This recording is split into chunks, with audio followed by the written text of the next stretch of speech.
یہ محرم کے نام پر جو بدماشیاں شروع کی ہیں لوگوں نے سرے بازار، تو پھر یہ عیاشی اور یہ جو بدماشی ڈھول بجا کے یہ سروں سے ننگی عورتیں جگہ جگہ شہروں میں اور شراب کے ٹھیکوں پر جو لائنیں لگی ہوئی ہیں، ان کو کون روکے گا پھر؟ اللہ اکبر۔ میں تو کہنا چاہتا ہوں آج اپنے ملک کے تمام جتنے بڑے شیعہ حضرات کے علماء ہیں ان سے، اور تمام سنی علماء سے بھی، چاہے وہ دیوبند کے ہوں چاہے بریلی شریف کے ہوں، یہ محرم کے نام پر جو بدماشیاں شروع کی ہیں لوگوں نے سرے بازار،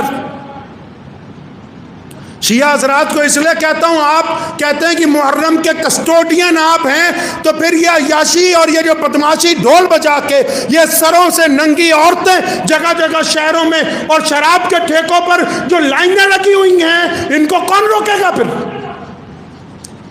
یہ کون سا اسلام پیش کیا جا رہا ہے غیر مسلم اقوام کے سامنے؟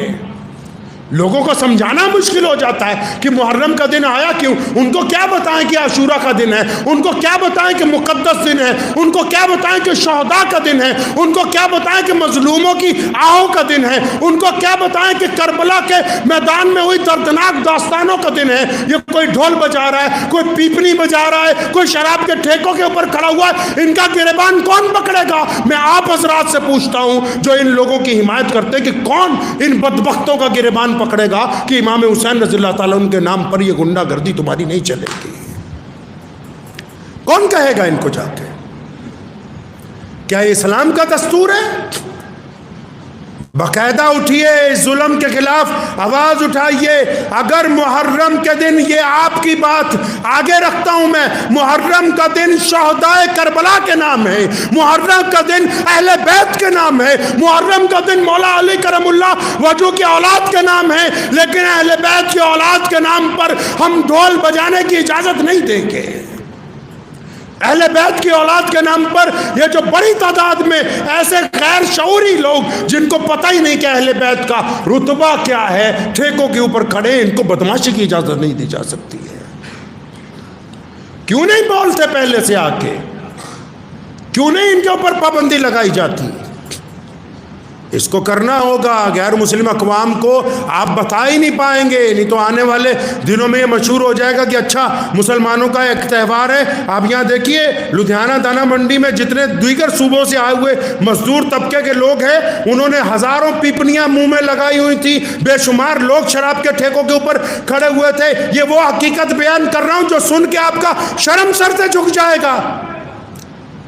کسی ایک نے فجر ظہر عصر مغرب عشاء نہیں پڑھی، کسی ایک نے کسی غریب کا ساتھ نہیں دیا، بڑے بڑے بینڈ باجے لے کے ڈی جے لے کے ڈھول بجا کے۔ ہو بھائی کیا بتانا چاہتے ہو؟ مولا علی رضی اللہ تعالیٰ عنہ کرم اللہ وجہ کی اولاد کے نام پر اسلام یتیم نہیں ہوا ابھی؟ یہ جو ہم 5 وقت نماز پڑھتے ہیں یہ شہداء کربلا کی قربانیوں کی وجہ سے پڑھتے ہیں، ورنہ یزید اسلام کو بدلنے کے لیے تیار تھا، اور اگر اس کی منمانی چل جاتی اس وقت دین کے اندر تو آج قیامت تک دین کی اصل شکل اور صورت باقی نہیں رہتی۔ اب آپ ان کی منمانیاں کب تک برداشت کرو گے؟ آئندہ محرم سے پہلے تمام علماء کو کہتا ہوں کہ یہ جو قوم میں بگڑے ہوئے لوگ ہیں ان کے اوپر گرفت کو مضبوط کریں۔ جو لوگ محرم کے نام پر شراب نوشی کرنا چاہتے ایسے لوگوں کا نکاح پڑھانے کی ضرورت نہیں۔ جو محرم کے نام پر ڈھول بجانا چاہتے ہیں ایسے لوگوں کے ساتھ رشتہ داری رکھنے کی ضرورت نہیں۔ جو محرم کے دن نمازوں کا بائیکاٹ کرتے ہیں ایسے لوگوں کے ساتھ سلام دعا کی کوئی ضرورت نہیں۔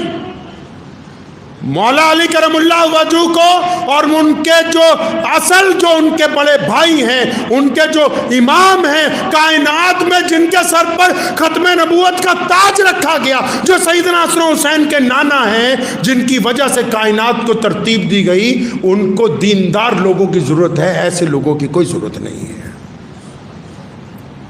ذہن نشین کر لیجئے آپ بھی، اور خاص کر جو لوگ سوشل میڈیا چلاتے ہیں وہ بھی۔ اگر محرم کا صحیح پیغام آپ لوگوں کو بتا سکتے تو بتائیے، کوئی بھی غلط پیغام فارورڈ مت کیجیے۔ کوئی بھی غلط پیغام لوگوں تک نہ پہنچائیے جس میں محرم کی شکل بگاڑ دی گئی ہو اور پھر غیر مسلم سمجھے کہ شاید یہی مسلمانوں کا تہوار ہے۔ یہ تو بڑی قربانیوں کا دن ہے، لازوال داستانوں کا دن ہے۔ اگر آپ اس کی پیروی نہیں کر سکتے تو پھر آپ اچھے مسلمان نہیں بن سکتے۔ ایک بات میں محسوس کرتا ہوں، سنی مسلمانوں کو کہنا چاہتا ہوں، خاص کر کے سارے ہی، چاہے وہ دیوبندی ہیں، چاہے وہ بریلوی ہیں، چاہے اور کسی طبقے کے ساتھ رکھتے ہیں، ٹھیک ہے اہل بیت سے آپ لوگ بھی بڑی محبت کرتے ہیں، لیکن محرم کے دنوں میں وہ احترام باقی نہیں ہے کئی لوگوں میں جو ہونا چاہیے،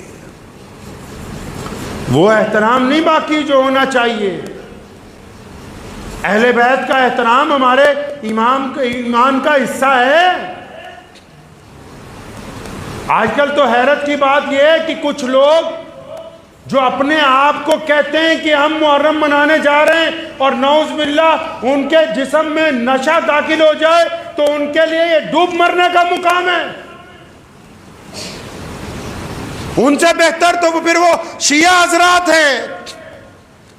جو اس ادب کو ملوث تو رکھے ہوئے ہیں۔ آپ کس انداز کے ساتھ محرم کو سڑکوں کے اوپر اتر رہے ہیں کہ دیکھنے والوں کو یہ محسوس ہو رہا ہے کہ دیکھو یہ کسی ادب کے دائرے میں نہیں ہے۔ اہل بیت کا ادب جو ہے وہ نہایت ضروری ہے۔ اہل بیت کے ادب کے لیے ضروری ہے کہ آپ باوضو ہوں، اہل بیت کے ادب کے لیے ضروری ہے کہ آپ کے زبان پر درود پاک کا ورد ہو، اہل بیت کے اس وقت ادب کے لیے ضروری ہے کہ نماز کو اس کے وقت پر ادا کیا جائے۔ تو مسلمانوں، محرم کے اس مہینے کی جتنی خاصیتیں ہیں، چاہے یوم عاشورہ کی فضیلت ہو، محمد رسول اللہ نے جو حدیث میں بیان کی ہے، اور پھر اہل بیت کی محبت ہو، اور پھر میدان کربلا کا پیغام ہو، اس بات کو ذہن نشین کر لیں کہ اگر ہمارا کردار اگر بولتا ہے تو ہم محرم منا رہے ہیں۔ اگر ہمارا کردار اندر سے کہہ رہا ہے کہ نہیں تو بے ایمان ہے، تو ٹھگ ہے، تو چور ہے،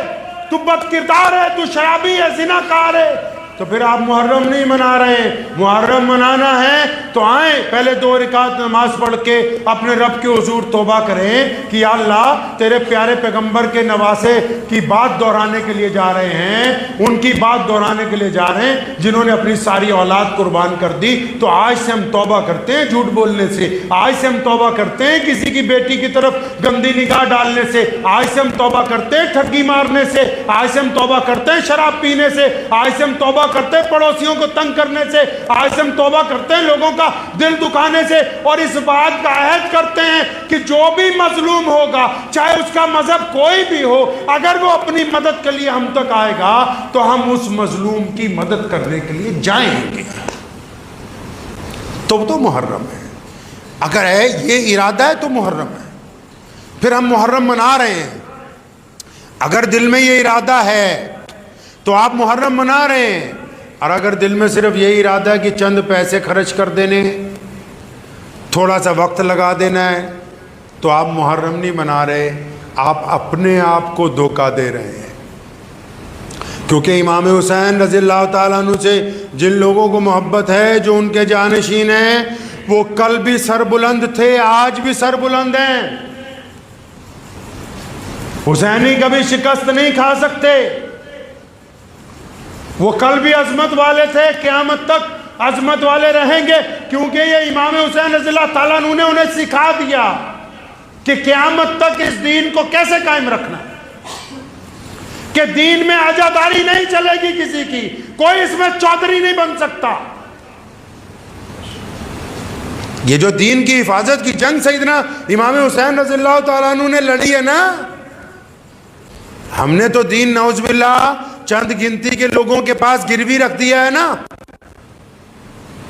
ہم نے دین اپنے ہی چند سرمایہ داروں کے پاس نعوذ باللہ گروی رکھ دیا۔ یزید بھی انہی میں سے تھا جو سمجھ رہا تھا کہ دین کو میں نے اپنے انڈر لے لیا اور یہ اب دین میرے پاس گروی رکھا گیا ہے،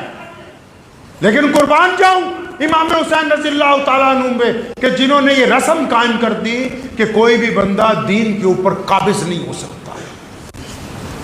کوئی بھی بندہ دین پر قابض نہیں ہو سکتا، چاہے وہ بڑے سے بڑا خلیفہ ہو، چاہے وہ بڑے سے بڑا مولوی ہو،